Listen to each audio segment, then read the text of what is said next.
নমস্কার, আমি অনির্বাণ চৌধুরী। শুরু করছি স্ট্রেট কাট।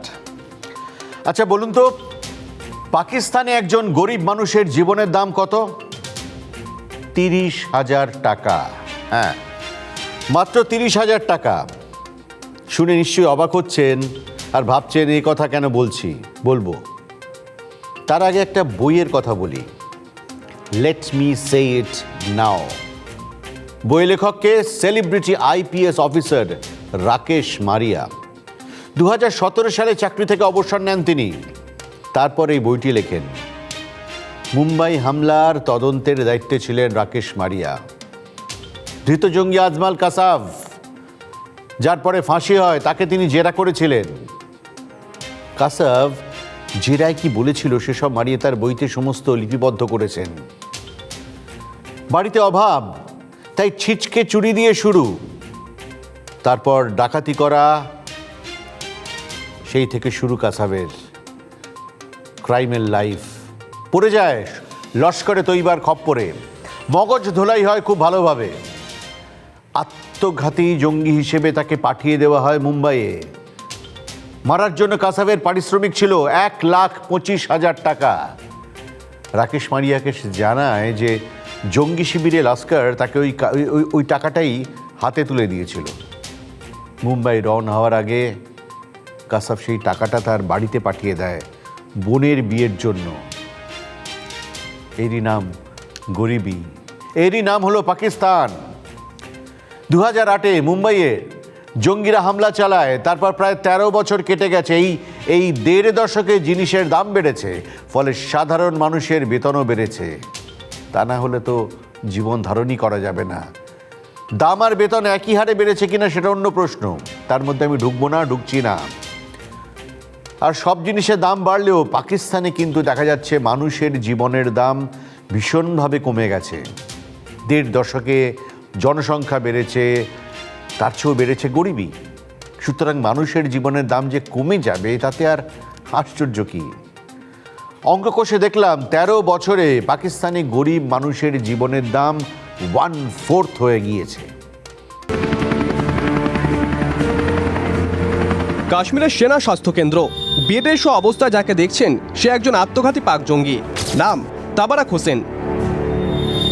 21 আগস্ট উপত্যকার রাজৌরি জেলার নৌশেরা সেক্টরে নিয়ন্ত্রণ রেখার কাছে তাকে ধরে ফেলে ভারতীয় সেনা। मरने के लिए पहले आया था, नहीं मरा। कितने बंदे आए थे तेरे नाम? 5 थे। कितने पेजे कितने सी थाने? थोड़ी यूनुस में, चौधरी यूनिस कौन है? आर्मी में। आर्मी से पाकिस्तान हमला करो बोले। कितने पैसे दिते सी उन्हें? सीधार किधर उते हमला करना सी? बहुत थे, पोस्ट उते किधर हमला करना? जंगल बॉर्डर में। চৌধুরী ইউনিস নামে পাক সেনা যে কর্মীর কথা শোনা গেল, তিনি পদমর্যাদা একজন কর্নেল। পাক সেনাকর্মী মেজর রাজাক এই জঙ্গিকে প্রশিক্ষণ দেয়। তাবারাককে জিজ্ঞাসাবাদ করে একথা জানতে পেরেছে ভারতীয় সেনা। তাবারাক ও তার সঙ্গী অন্য জঙ্গিরা নিয়ন্ত্রণ রেখা পেরিয়ে ঢোকার চেষ্টা করছিল। ভারতীয় সেনা জওয়ানরা দেখতে পান যে জঙ্গিরা কাঁটাতারের বেড়া কাটার চেষ্টা করছে। গুলি চালানো হয়, তাবারাকের গায়ে গুলি লাগে, অন্য জঙ্গিরা পালিয়ে যায়। ভারতীয় সেনাই তাবারাককে হাসপাতালে ভর্তি করে। অপারেশন হয়, জওয়ানরাই জঙ্গির জীবন বাঁচাতে রক্ত দেন। हमारी टीम ने तुरंत इसके ऊपर ऑपरेशन किया। इस दौरान हमने इसको 3 बोतल खून भी दिया, और मैं ये दावे के साथ कह सकता हूँ कि हमने कभी भी ये विचार कि ये आतंकवादी था या नहीं था, हमने उसके बारे में कुछ विचार नहीं किया है। हाँ जी, अभी भी आज की हालत में भी ये जब मरीज बेड पर है तो इसको हमारे फौजी अपने हाथ से खाना खिलाते हैं। जब गोली लग गई तो किन्ने बचाया तुम? इंडियन आर्मी ने। इंडियन आर्मी बचाया। इलाज कितना पूरा चंगी तरह रखा तुम? की कहना चाहते? गलत काम है, ये गलत काम है। 2016 সালে নিয়ন্ত্রণ রেখার কাছে একই জায়গায় তাবারাক ও তার ভাই হারুন সেনার হাতে ধরা পড়ে। পাক অধিকৃত কাশ্মীরের কোটলি জেলায় তাদের বাড়ি। মানবিকতার খাতিরে 2017 সালে তাদের ছেড়ে দিয়েছিল ভারতীয় সেনা। Bureau report, TV9 Bangla.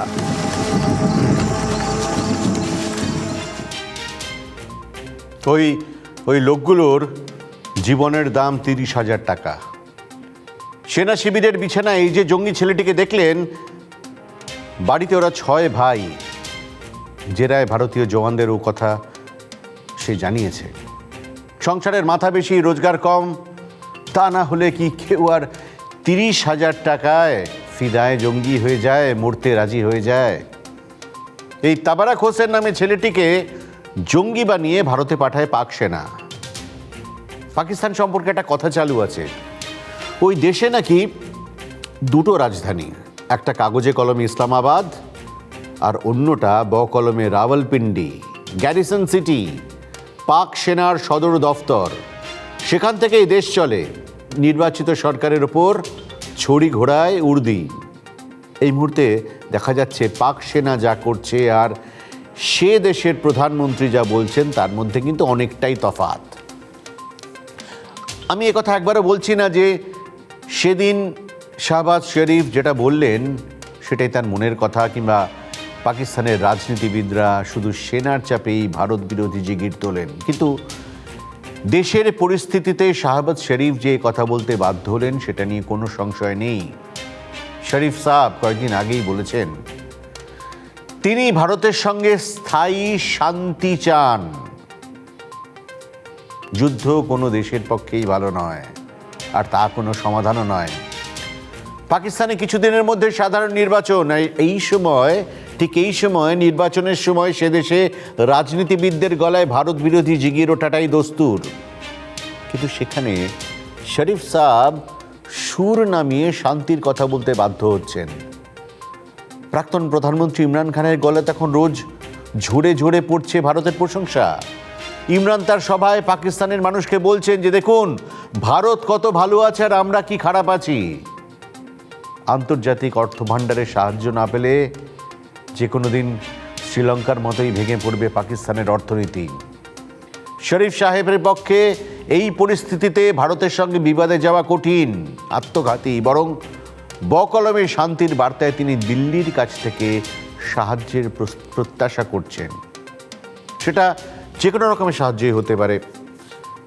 একটা উদাহরণ দিই, সংশোধিত নাগরিকত্ব আইন নিয়ে ইসলামাবাদের সঙ্গে দিল্লির সম্পর্কের অবনতি হয়। তখন পাকিস্তানের গদিতে ইমরান খান। ওয়াঘা আটারি সীমান্ত দিয়ে বন্ধ হয়ে যায় দ্বিপাক্ষিক বাণিজ্য। কিন্তু কোভিড পরিস্থিতিতে ভারত কখনো পাকিস্তানে ওষুধ পাঠানো বন্ধ করেনি, নেভার। এবার ধরুন শ্রীলঙ্কা, আরেক প্রতিবেশী আমাদের, তাদের অবস্থা কিন্তু পাকিস্তানের থেকেও খারাপ। খুব দ্রুত আন্তর্জাতিক অর্থভাণ্ডারের সাহায্য না পেলে দেশটা শেষ হয়ে যাবে। শ্রীলঙ্কার হাল ধরার চেষ্টা করছেন নতুন প্রেসিডেন্ট রনিল বিক্রমাসিংঘে। তিনি ভারতকে ধন্যবাদ দিতে গিয়ে বলেছেন নরেন্দ্র মোদীর নেতৃত্বে ভারত আমাদের প্রাণবায়ু দিয়েছে। চরম আর্থিক সংকটে ভোগা শ্রীলঙ্কায় দিল্লি থেকে পৌঁছে গেছে খাবার, জ্বালানি, ওষুধ, পৌঁছে গেছে নগদ সাহায্য। প্রতিবেশী বলয়ে আরেকটা দেশ বাংলাদেশ। বিদেশি মুদ্রার সংকট, জ্বালানি আমদানি করতে গিয়ে সমস্যায় বাংলাদেশ। দেশ জুড়ে বিদ্যুৎ সংকট, জ্বালানির দাম আকাশ ছোঁয়া। আর শেখ হাসিনাকে সরাতে মাঠে নেমে পড়েছে বিরোধীরা। হাসিনার বিদেশমন্ত্রী AK আব্দুল মোমেন দিল্লিতে এসে বলে গেলেন ভারত যেন হাসিনা সরকারকে টিকিয়ে রাখার চেষ্টা করে। এটা দেশ বাঁচানোর জন্য অনুরোধ নাকি সরকার বাঁচানোর জন্য, এ নিয়ে বিতর্ক থাকতেই পারে। বিতর্ক হচ্ছেও বাংলাদেশে। কিন্তু এ নিয়ে কোনো সন্দেহ নেই যে বিপদের মুহূর্তে ঢাকাও ভারতবর্ষকে পাশে চাইছে। দুনিয়া এতদিন আমাদের সফট পাওয়ার হিসেবেই জানতো। ভবিষ্যতে আমরা হার্ড পাওয়ার হয়ে উঠব, আলটিমেটলি হার্ড পাওয়ার হয়ে উঠতে পারি কিনা এবং দেশের মানুষ সেটা চাইবেন কিনা সেটা অন্য প্রশ্ন। তবে নিউ নর্মালে কোভিড পরবর্তী দুনিয়ায় ভারতের গ্রহণযোগ্যতা বাড়ছে। প্রতিবেশী বলয় থেকে বাকি দুনিয়া, সর্বত্রই। শ্রীলঙ্কার অর্থনীতির চাকা, বসে যাওয়া অর্থনীতির চাকা রীতিমতো ঘুরিয়েছে ভারত। বাংলাদেশের আর্থিক সংকটে সেখানের মন্ত্রী ছুটে এসছে ভারতে সাহায্যের হাত চেয়ে। পাকিস্তানে সেখানের সেনা যদিও এখনও ভারতের পিঠে ছুরিকাঘাত করতে পিছপা হয় না, কিন্তু সেখানের সিভিলিয়ান গভর্নমেন্ট বুঝতে পেরেছে যে যদি তাদের আর্থিক সংকট কাটিয়ে উঠতে হয়, বর্তমানের যে অবস্থা সেখান থেকে বেরোতে হয়, তাহলে ভারতের সাথে বন্ধুত্ব ছাড়া আর কোনো উপায় নেই। ভারতের ৭৫তম স্বাধীনতা দিবসে তাহলে কি ভারত আরও এক পা এগিয়ে গেল জগৎ সভায় শ্রেষ্ঠ আসন নিতে? নয়াদিল্লি থেকে শশীনাথের সাথে অনিন্দ্য ব্যানার্জি, TV9 বাংলা। আশা তো আমরা করতেই পারি, তার সঙ্গে দেশের সুরক্ষা নিরাপত্তার বিষয়গুলো জড়িয়ে রয়েছে। সেখানেও যদি একটু নিশ্চিন্ত থাকা যায় তাহলে তার চেয়ে ভালো কী বা হতে পারে। তালিবানের কাবুল দখলের পর 1 বছর কেটে গেল। জঙ্গি থেকে যারা এখন দেশ নেতা, সেই তারাও কঠিন সময়ে ভারতের দিকেই তাকিয়ে। নতুন আফগানিস্তান গঠনে দিল্লির উপস্থিতিকেই অগ্রাধিকার দিচ্ছে তালিবান। আফগানিস্তানে তালিবান জমানার 1 বছর হলো। দেশ চালানো যে কি কঠিন ব্যাপার তা এখন হাড়ে হাড়ে টের পাচ্ছে তালিবান। আমেরিকা সহ পশ্চিমী দুনিয়া থেকে আসা সব সাহায্য বন্ধ। দেশে খাবার নেই, চিকিৎসা পরিকাঠামো ভেঙে পড়েছে। আসছে কঠিন শীত। জঙ্গিদের এখন আর এক জঙ্গি দল IS এর সঙ্গে লড়তে হচ্ছে। ভেঙে পড়া পাকিস্তানের কাছ থেকে অস্ত্র যদিও বা মেলে, খাবার মিলবে না। চরম সমস্যায় তালিবান। আর কোনো উপায় না দেখে তারাও এখন বারবার ভারতের সাহায্য চাইছে। আফগানিস্তান মূলত ড্রাই ফ্রুটস এবং তুলো রফতানি করে। বিদেশি মুদ্রার ভাড়ার বাড়াতে আবার ভারতকে এসব বিক্রি শুরু করতে চাইছে তারা। কান্দাহারে উপজাতি সম্প্রদায়ের অনুষ্ঠানে আফগান বিদেশমন্ত্রী আমির খান মুত্তাকি বলেন, পাকিস্তান যদি এশিয়ার দেশগুলিতে পণ্য রফতানি ছাড়পত্র পায় তাহলে আফগানিস্তানও ভারতে তার পণ্য পাঠাতে পারে। পাক আফগান সম্পর্কে ইদানিং একটু হলেও চিড় ধরেছে বলে কূটনৈতিক মহলের অনেকেই মনে করছেন। এই পরিস্থিতিতে তালিবানের এই বার্তার তাৎপর্য রয়েছে। বৈদেশিক বাণিজ্যে ভারতকে সাহায্যেরও প্রস্তাব দিয়েছে তালিবান। ভারতীয় ওষুধের বড় ক্রেতা উজবেকিস্তানে ভারত আরও নানা পণ্য রফতানি করে। সড়কপথে ভারত থেকে উজবেকিস্তান যেতে হলে আফগানিস্তানের মাটি ছুঁয়ে যেতে হবে। আফগান বিদেশমন্ত্রীর বক্তব্য, ভারত যদি পাকিস্তান হয়ে উজবেকিস্তানে রফতানি করতে চায় তাহলে আমরাও সাহায্য করতে পারি। আফগানিস্তানের আর্থিক পরিস্থিতি এখন যেরকম, তাতে কান্দাহার বিমান অপহরণের চক্রীদেরই ভারতের কাছেই হাত পাততে হচ্ছে। আফগান বিদেশ মন্ত্রকের মুখপাত্র আব্দুল কাহার বালখির বক্তব্য, মানবিক সাহায্যের পর দেশের উন্নয়নেও আমরা ভারতের সাহায্য চাই। আমরা আশাবাদী যে আফগানিস্তানে যেসব উন্নয়নের প্রকল্পের কাজ বাকি রয়েছে সেসব ভারত দ্রুত শেষ করবে। ভারতের সঙ্গে আলোচনার মাধ্যমে দ্বিপাক্ষিক বাণিজ্য এগিয়ে নিয়ে যেতেও আমরা আগ্রহী। আশরাফ গনি সরকারের আমলে আফগানিস্তানে ব্যাপক উন্নয়নের কাজ শুরু করে ভারত। সে দেশের উন্নয়নের জন্য 20 বছরে 300 কোটি মার্কিন ডলার খরচের পরিকল্পনা ছিল ভারতের। ভারতের সাহায্যে নতুন বাঁধ, বিদ্যুৎ কেন্দ্র, রাস্তা, স্কুল, হাসপাতালের জন্য অপেক্ষা করছে তালিবান। আফগানিস্তানে ভারতের উপস্থিতি চায় না পাকিস্তান। তালিবানের দাবি, এসবকেও তারা এখন আর পাত্তা দিতে রাজি নয়। তালিবান বিদেশ মন্ত্রকের মন্তব্য, ইরানের চাবাহার বন্দরের সঙ্গে সংযোগের ব্যবস্থা করতে আমরা তৈরি। পাকিস্তানের এ নিয়ে আপত্তি থাকলে সেটা ভারত ও পাকিস্তানের নিজেদের ব্যাপার। আমরা বিনিয়োগ চাই, রাস্তা চাই। আর কাশ্মীর ভারত ও পাকিস্তানের ইস্যু, আমরা তার মধ্যে ঢুকতে চাই না। কাবুলে আবার দূতাবাস খুললেও ভারত এখনো পর্যন্ত কাজকর্ম সীমিতই রেখেছে। দূতাবাসের পাহারায় রয়েছেন ITBP জওয়ানরা। আফগান বিদেশ মন্ত্রকের মুখপাত্রের মন্তব্য, আমরা চাই আফগানিস্তানে ভারতীয় দূতাবাসের কাজ আরও বাড়ুক।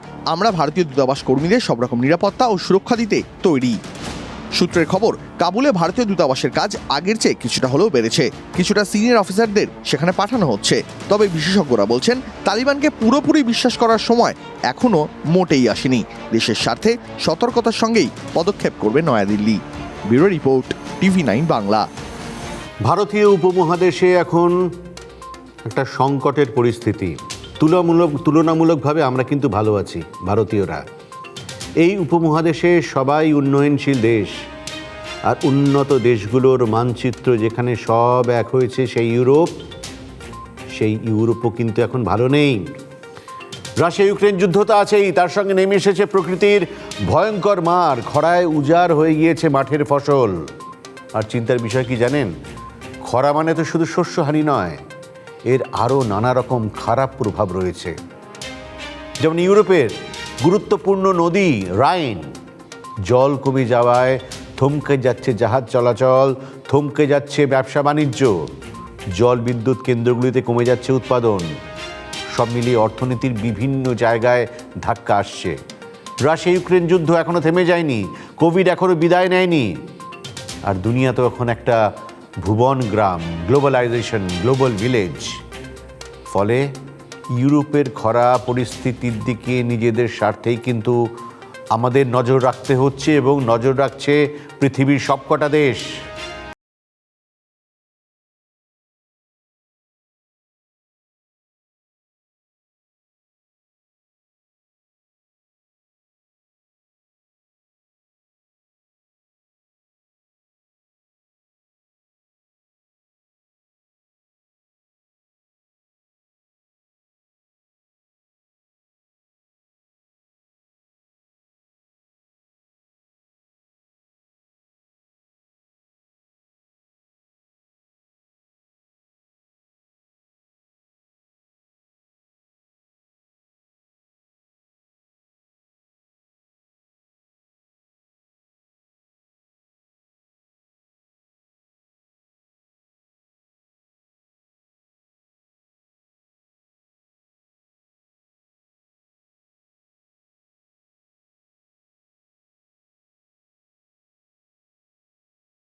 হিসেবে।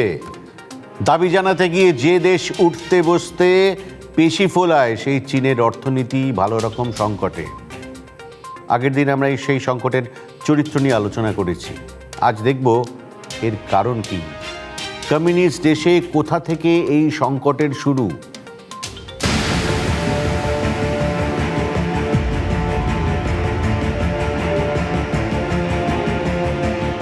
আবাসন ব্যবসার সংকট আর শুধু আবাসনেই সীমাবদ্ধ নেই, চীনের অর্থনীতির নানা অঙ্গে শুরু হয়ে গেছে রক্তক্ষরণ। সংকটের কারণটা ঠিক কি, কিভাবে এসব শুরু হলো, সেটাই এবার একটু বুঝে নেওয়া যাক। আমেরিকার সাবপ্রাইম ক্রাইসিসের সঙ্গে মিল পাবেন।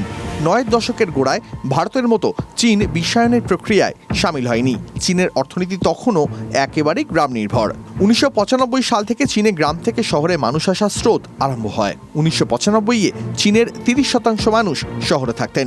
২০১০-এ তা হয়ে যায় ৫০%। এখন চীনের প্রায় ৬৪% মানুষ, অর্থাৎ প্রায় ৯০ কোটি চীনা নাগরিক শহরাঞ্চলে থাকেন। ২০০০ থেকে চীনে উৎপাদন শিল্পে গতি আসে, জিডিপি বাড়তে শুরু করে। সস্তায় শ্রমিক মেলায় হু হু করে বাড়তে শুরু করে কারখানার সংখ্যা। শহরে মানুষ বাড়ায়, বাড়তে শুরু করে বাসস্থানের চাহিদা।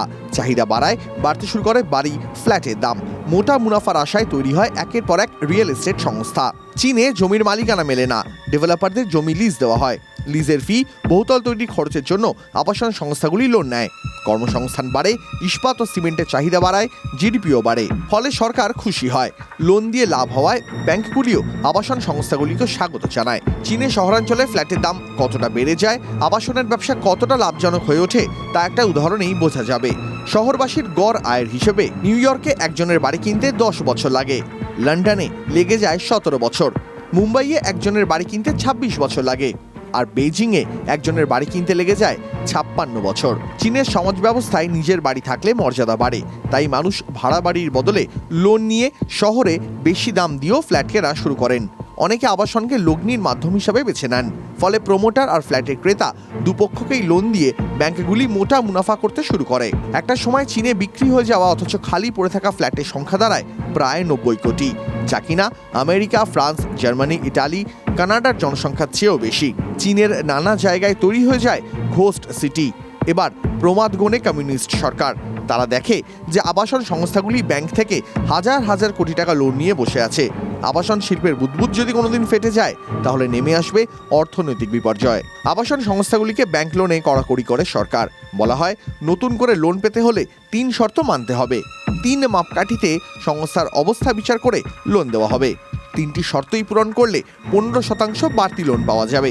2টি শর্ত পূরণ করলে 10% বাড়তি লোন পাওয়া যাবে। 1টি শর্ত পূরণ করলে 5% বাড়তি লোন পাওয়া যাবে। কোনো শর্তই পূরণ না হলে নতুন লোন আর মিলবে না। আবাসনের নয়া নিয়মের নাম দেওয়া হয় 3 রেড লাইন পলিসি। চীনের দ্বিতীয় বৃহত্তম আবাসন সংস্থা হলো এভারগ্র্যান্ড গ্রুপ।